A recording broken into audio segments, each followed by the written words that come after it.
السلام علیکم ورحمۃ اللہ وبرکاتہ۔ الحمد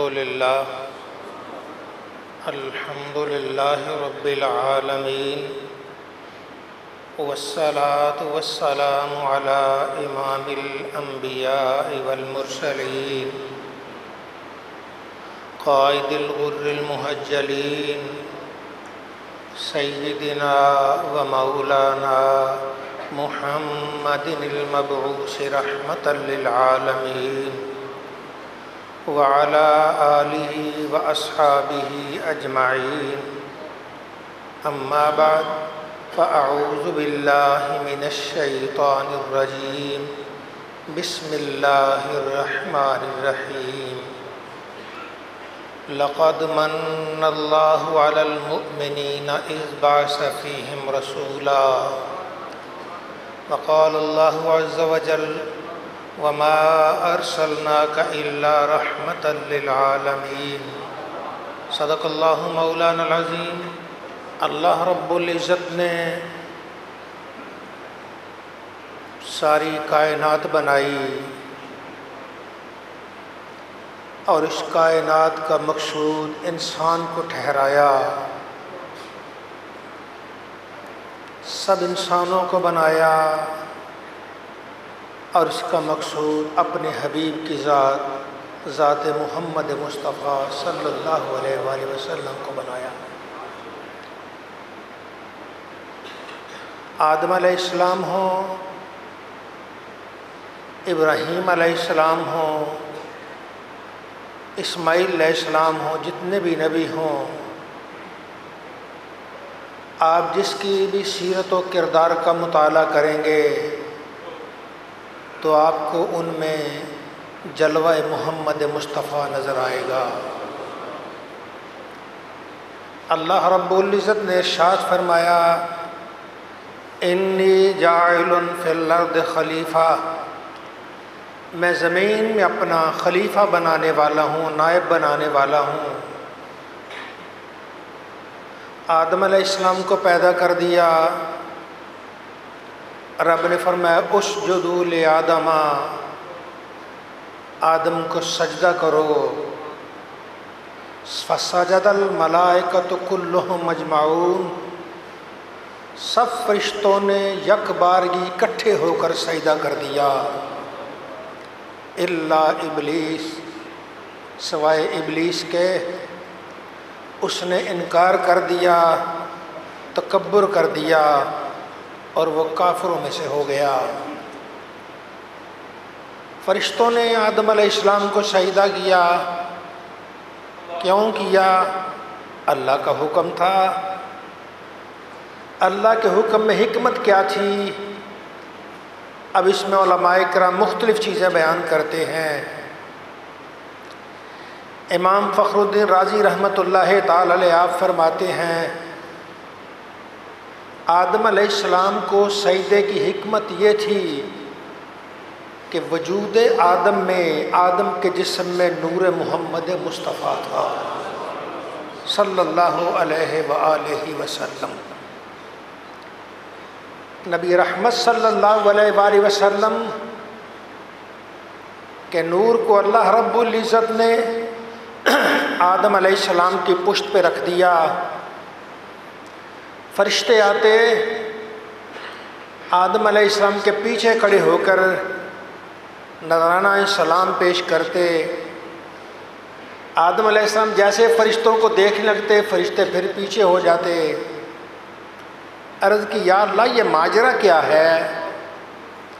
رب نے فرمایا تیری پشت میں میرے آخری نبی کا نور ہے، اس لیے فرشتے اس نور کی زیارت کرتے ہیں اور اس پر درود و سلام پڑھتے ہیں۔ جیسے تو پھرتا ہے فرشتے پھر جاتے ہیں۔ عرض کی یا اللہ وہ فرشتے میں دیکھنا چاہتا ہوں، کوئی ایسا سبب بنا دے۔ پروردگار عالم و نور پشت سے نکال کر آدم علیہ السلام کی پیشانی میں رکھ دیا، اور جب آدم علیہ السلام کی پیشانی میں نور آیا اب فرشتے آگے آ گئے۔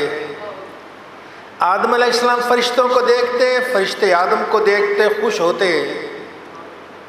ایک دن خیال آیا یا اللہ دن بھر فرشتے مجھے دیکھتے رہتے ہیں اور میں فرشتوں کو دیکھتا رہتا ہوں،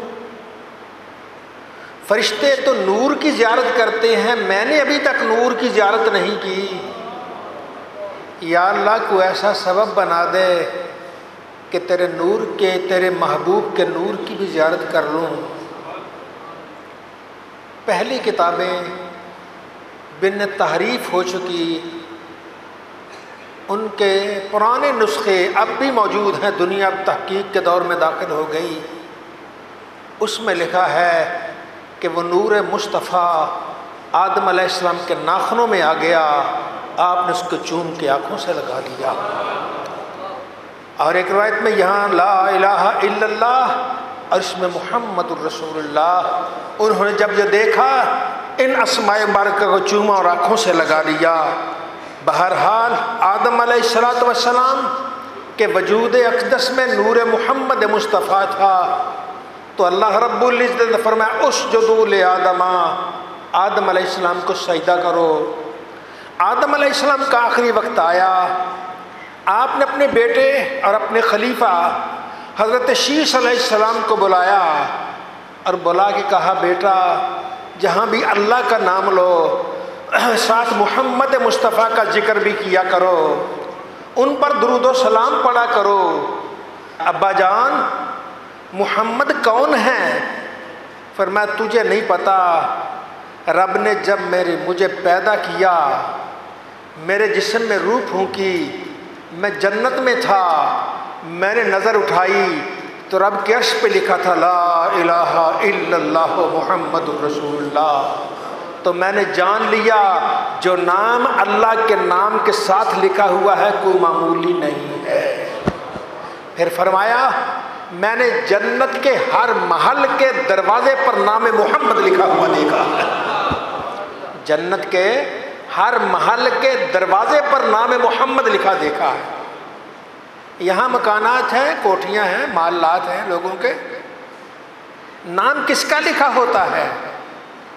جو مالک ہے اس کا نام لکھا ہے۔ چودھری عبدالرشید، میاں نذیر احمد، یہ نام لکھا ہے کس لیے؟ یہ اس کا مالک ہے۔ جنت کے ہر محل کے دروازے پر نام مصطفیٰ لکھ کر اللہ نے واضح کر دیا یہ جنت بنائی تو میں نے ہے لیکن مالک اس کا محمد مصطفیٰ کو بنا دیا ہے۔ اب جنت کے مالک تو اللہ کے حبیب ہیں، جس کے دروازے پر ہر دروازے پر نام لکھا ہے، مالک تو وہ ہے۔ اب مالک کی مرضی ہے، جس کو چاہے دے دے، جس کو چاہے نہ دے۔ بن جائیے ان کے، پھر رحمت کے دروازے کھلے ہی کھلے ہیں۔ ہاں ان کی بارگاہ میں حاضری ہو جائے، وہ کہے ہاں یہ ہمارا ہے، ہمارا نام لیتا رہا ہے، پھر کوئی طاقت تنگ نہیں کرے گی، پھر سانس کے نکلنے سے لے کر جنت کے دروازے تک آرام سے جاؤ گے، کیونکہ اس کا ضامن خود نام محمد مصطفیٰ ہے صلی اللہ علیہ وآلہ وسلم۔ حضرت نوح علیہ السلام کا زمانہ آیا، اللہ نے فرمایا اے نوح اس کشتی پہ ذرا نام لکھو سارے نبیوں کے تاکہ یہ کشتی تیرنا شروع کر دے۔ نوح علیہ السلام نام لکھتے، جتنے ان کو یاد ہے نام لکھتے، صبح آتے پھر مٹ جاتے، پھر لکھتے پھر مٹ جاتے، پھر لکھتے پھر مٹ جاتے۔ یا اللہ میں تو روزانہ نام لکھتا ہوں مٹ جاتے ہیں۔ فرمایا جب تک میرے محبوب کا نام نہیں لکھو گے بات بنے گی نہیں۔ اور پھر آپ نے سب سے اونچا نام محمد لکھا، کشتی نوح میں، نار نمرود میں، بطن ماہی میں یونس کی فریاد پر آپ کا نام نامی صلی اللہ ہر جگہ ہر مصیبت میں کام آ گیا۔ یہ سرکار دو عالم صلی اللہ علیہ وآلہ وسلم کا نام مبارک لکھا ہوا ہے، کشتی تیر رہی ہے، دنیا ساری غرق ہو گئی، وہ کشتی نہ ڈوبی۔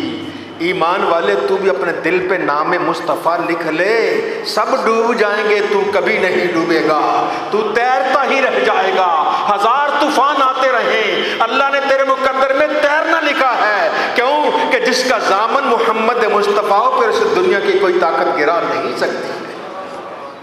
رحمت دو عالم شفیع المذنبین صلی اللہ علیہ وسلم کا آگے وقت آیا، حضرت ابراہیم علیہ السلام کا زمانہ آیا، حضرت ابراہیم علیہ السلام تو پکڑا، منجنیق میں ڈالا، منجنیق میں ڈال کر آگ کو آگ میں پھینک دیا، آگ گلزار ہو گئی۔ اب آگ تو گلزار ہو گئی، سرکار دو عالم سب غزوہ تبوک سے واپس آئے، سرکار کے چچا حضرت عباس رضی اللہ تعالیٰ عنہ کہنے لگے یا رسول اللہ میں نے قصیدہ ایک نعت لکھی ہے چھوٹی سی، آپ کو سنانا چاہتا ہوں۔ فرمایا سنائیے۔ آپ نے یہاں سے شروع کیا، انت لما ولدت اشرقت الارض وضاءت بنورک الافق، یا رسول اللہ جب آپ کی ولادت باسعادت ہوئی تو دنیا منور ہو گئی اور آسمان کے گوشے سارے نور نلا نور ہو گئے۔ اور پھر آپ اس کے ایک شعر اس میں آپ کو سناتا ہوں، فرماتے ہیں ورت نار الخلیل مختتمن فی صلبہ انت کیف یحترق، یا رسول اللہ جب حضرت ابراہیم علیہ السلام کو آگ میں پھینکا جا رہا تھا، ابراہیم کے وجود میں تو نور مصطفیٰ تھا، ابراہیم کو آگ کیسے جلا سکتی تھی؟ جس میں نور محمد مصطفیٰ اس کو آگ کبھی جلا نہیں سکتی ہے۔ تو یا آقا علیہ الصلوۃ والسلام کا وجود پاک حضرت ابراہیم علیہ الصلوۃ والسلام کے وجود میں، نور پاک وجود میں آگ نہیں جلا سکی۔ حضرت اسماعیل علیہ السلام کا دور آیا، حضرت اسماعیل علیہ السلام کہتے ہیں انی ارا فی المنام انی اذبحک فانظر ماذا تری، بیٹا میں خواب میں دیکھ رہا ہوں تیرے گلے پہ چھری چلا رہا ہوں، ذبح کر رہا ہوں، بتا تیری کیا رائے ہے؟ وہ کیا کہتے ہیں یا ابت افعل ما تؤمر ستجدنی ان شاء اللہ من الصابرین، ابا جان جو آپ کو حکم دیا ہے کر گزریے، انشاءاللہ آپ مجھے صبر کرنے والوں میں پائیں گے۔ اسماعیل میں 13 سال کا لڑکا ہے، اس میں یہ جذبہ کہاں سے آ گیا؟ جذبہ آیا نہیں، جذبہ دلایا گیا ہے، اندر نور محمد مصطفیٰ موجود ہے۔ اور پھر جب آپ کو ذبح کرنے لگے، چھری چلانے لگے، تو اس وقت حضرت اسماعیل کہتے ہیں ابا جان اپنی آنکھوں پہ پٹی باندھ لیجئے، کہیں مجھے دیکھ کے چہرے کو دیکھ کے آپ کو رحم نہ آ جائے۔